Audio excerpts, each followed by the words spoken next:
দণ্ডায়মান হয়ে বলি যে মাস হচ্ছে আমাদের ভাদ্র মাস, শ্রীকৃষ্ণের জন্মাষ্টমী। এমনকি এই মাসের মধ্যে আরো পুজো সংঘটিত হয়েছে, যেটা হচ্ছে পঞ্চমী, মা মনসার পুজো করা হয়। তাই অনেক কবিয়াল অনেক ভাবে, কেউ পিতৃবন্দনা, কেউ মাতৃবন্দনা, কেউ দেশের বন্দনা, কেউ দশের বন্দনা, কেউ দেবতার বন্দনা, কেউ ভগবানের বন্দনা করে থাকে। আমাদের একই ভাবে পুজো করা হয় মাতা মনসা। তাই তাহার প্রতি একটু ইষ্ট ভক্তি জাগিয়ে ছোট্ট করে একটা বন্দনা গিয়ে যায়। মাগো মনসা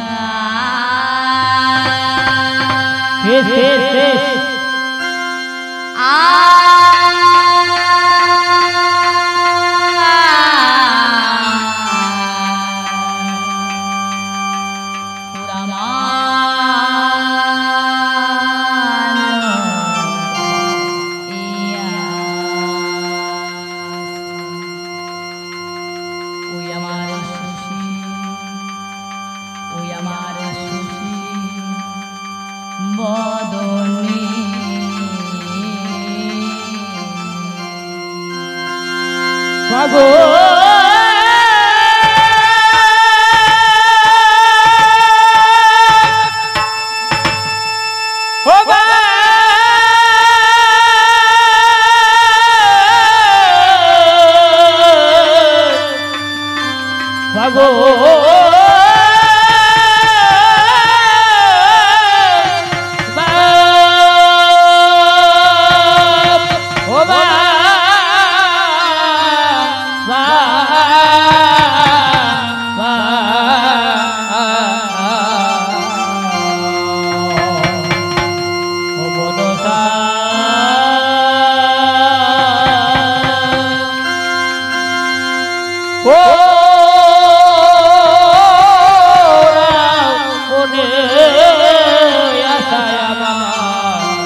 উপস্থিত ছত্রমণ্ডলী ও সাধুগুরু বৈষ্ণব এবং আমার পৃথিবীতুল্য যারা রয়েছেন, সর্বপ্রথম জানাই আমি তাহাদের চরণে শতকোটি দণ্ডবত।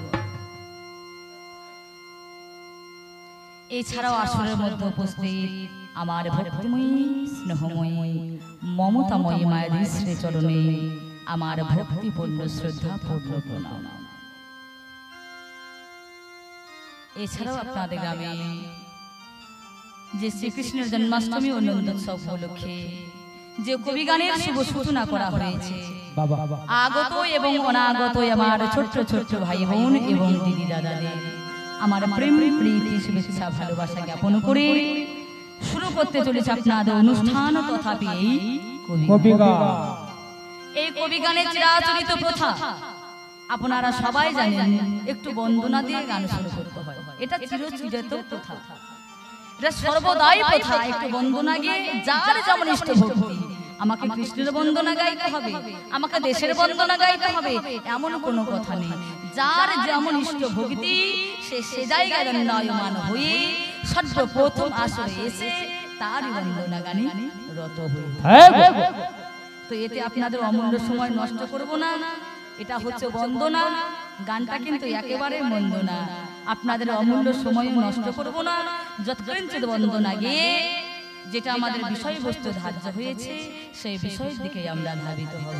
তবে এই চলার পথে বলার পথে যদি কোনো ভুল ত্রুটি হয়ে থাকে ছোট্ট কন্যাগণে মার্জনা করিবেন, এতটুকু দাবি আপনাদের চরণ প্রান্তে রেখে দিয়ে ফিরে যাচ্ছি আমি আমার মানির ভাষায়। নিতাই গৌর প্রেমানন্দ হরি বল হরি বল হরি বল হরি বল হরি বল।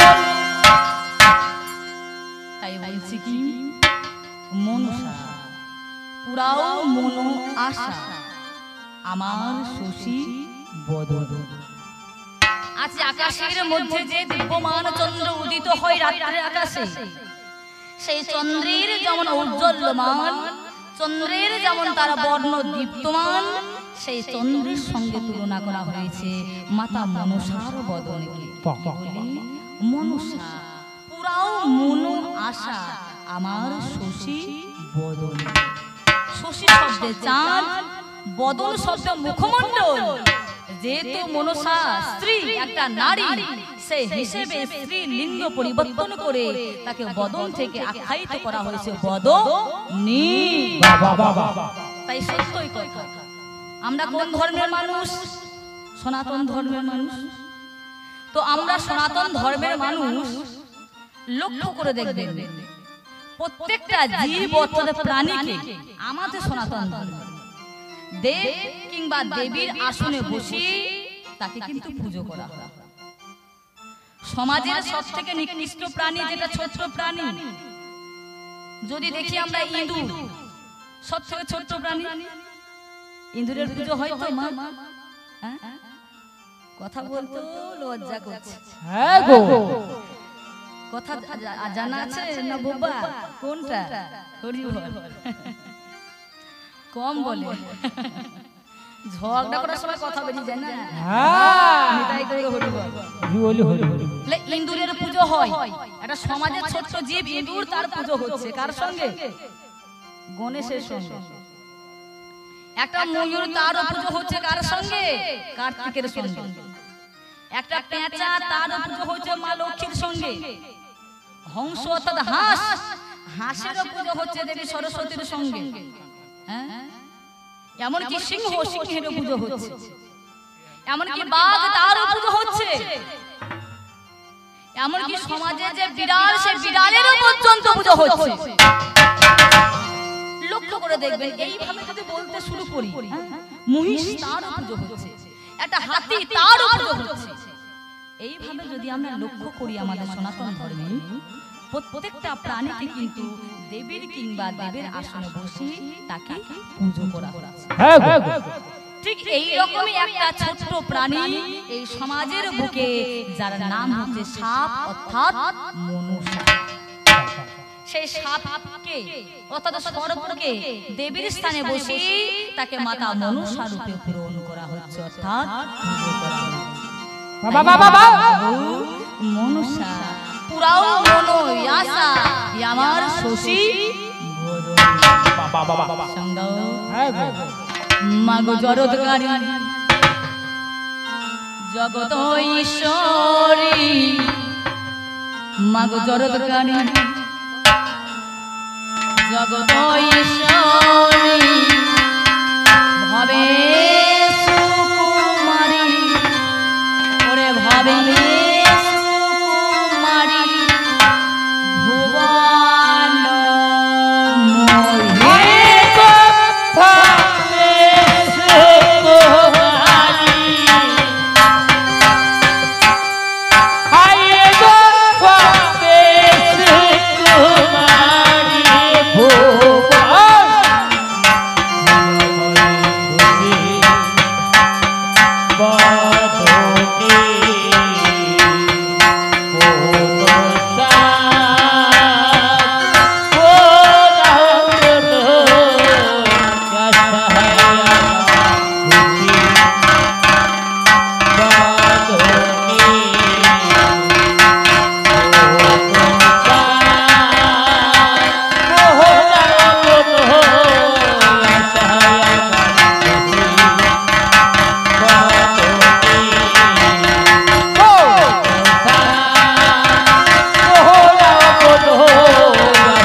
আমাদের সমাজের বুকে যে সর্বগণ তাদের মাতাকে সাপেদের মাতা হচ্ছে কদ্রু আর পিতা হচ্ছে কশ্যপ।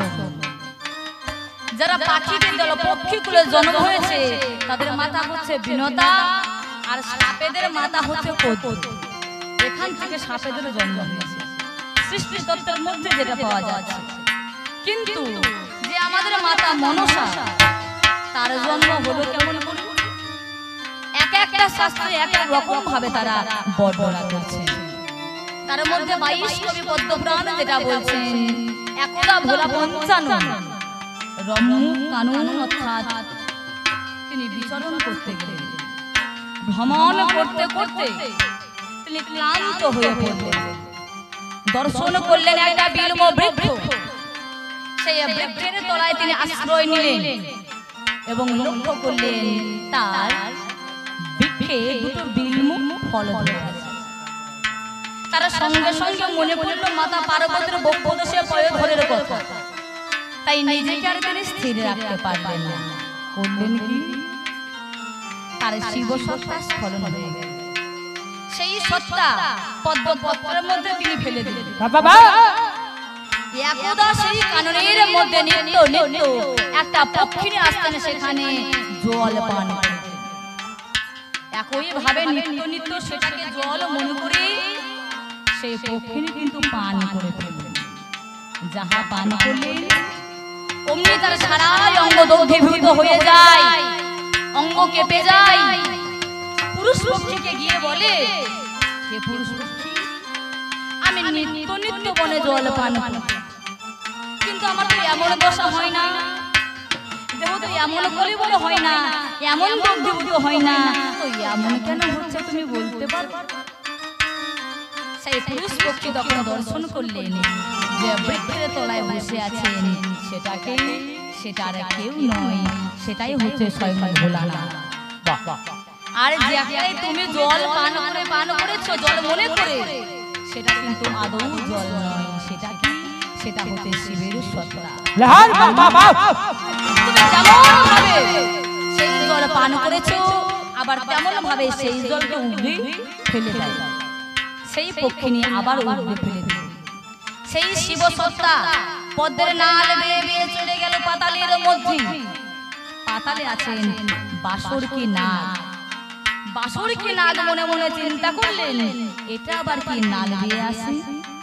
তিনি যোগের দ্বারা জানতে পারলেন এটাই আর কিছু নয়, এটাই হচ্ছে স্বয়ং ভোলানাথ আর হচ্ছে শিব সত্তা।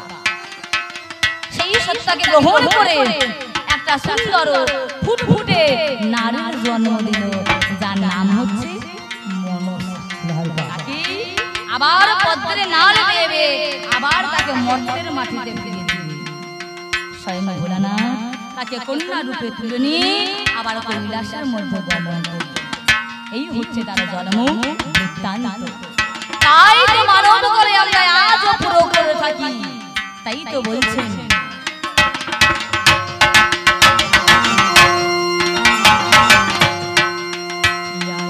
শুনেছে পাতালে ফুটেছ কমলে,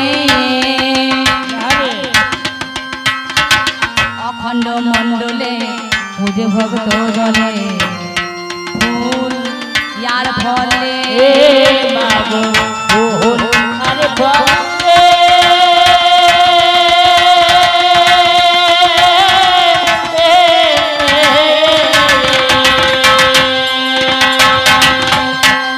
यो ताई मम की पावल बुंद मायार जाले गोपी तर बोले बुंद मायार जाले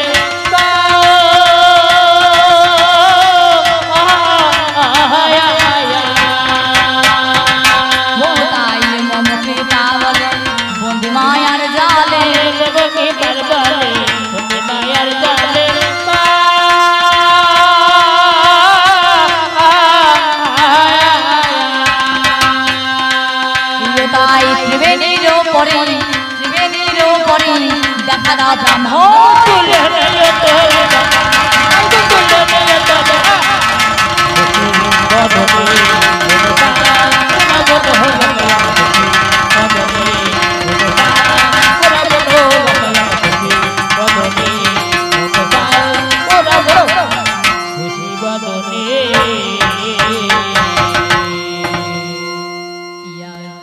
তবদা দোষ নামে গাঁথি নব মালা,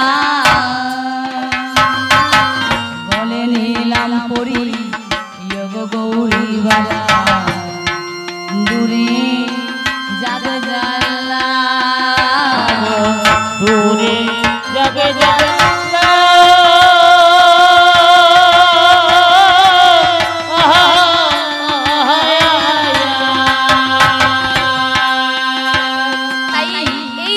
অর্চনা আমরা করে থাকি মনসা পুজো। কেন? সংসারের মধ্যে আমাদের সুখ এবং শান্তি নিমিত্তে এবং সর্ব ভয় থেকে রক্ষা পাওয়ার জন্য সে দেবীর আমরা পুজো করে থাকি। তারা দ্বাদশ নামের নবমালা সাধক যদি কণ্ঠে ধারণ করতে পারে, ইহ জগতের যে জ্বালা সে জ্বালা কিন্তু দূরীভূত হয়ে যায়। তার স্বামীর নাম কি? জটকারু মুনি। তার পুত্র হচ্ছেন আস্তিক মুনি। আস্তিক হচ্ছে তার পিতা, জটকারু হচ্ছে তার স্বামী। তাই তাকে বলা হচ্ছে জটকারী। আবারও তাকে অভিহিত করা হয় আস্তিক জননী। তিনি হচ্ছে পরম বৈষ্ণব, তাই স্ত্রীলিঙ্গে বলা হচ্ছে বৈষ্ণবী। নাগেদের মধ্যে ঈশ্বরী, তাই তাকে বলা হচ্ছে নাগেশ্বরী। এইভাবে তার রয়েছে নাম।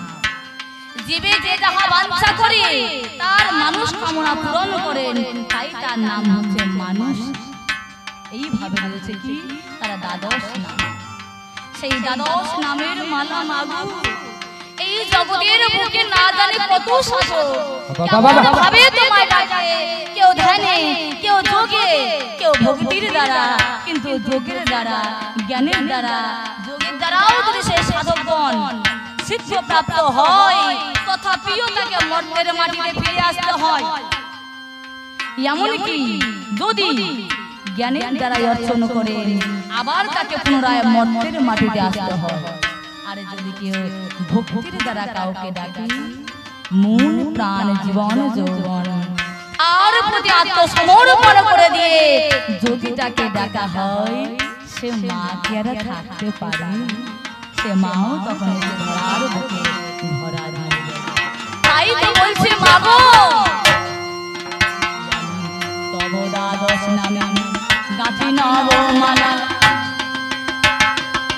গলে নিলাম করি যোগ গৌরীবালা দূরে যাক জানলা দূরে যাবে জানলা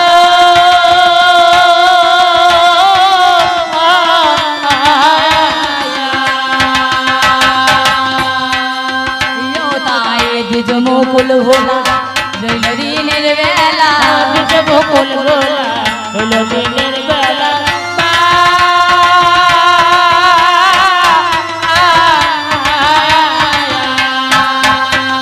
এই যে বন্দনা রচনা করলেন এই নদিয়া জেলার অন্তর্গত জোয়ানপুর বাড়ি শ্রী মুকুল কুমার ভট্টাচার্য। তিনি এই জায়গায় দাঁড়িয়ে বললেন মা এই সংসারের মধ্যে যে বিষয়ী বাসনা যে কাম কামনা যে সংসারের মধ্যে অলসতা তুমি দূর করো শুধুমাত্র তোমার আমার চরণ পেতে চাই মা। দ্বিজ মুকুল ভোলা রইল দিনের বেলা দ্বিজ মুকুল ভোলা রইল দিনের বেলা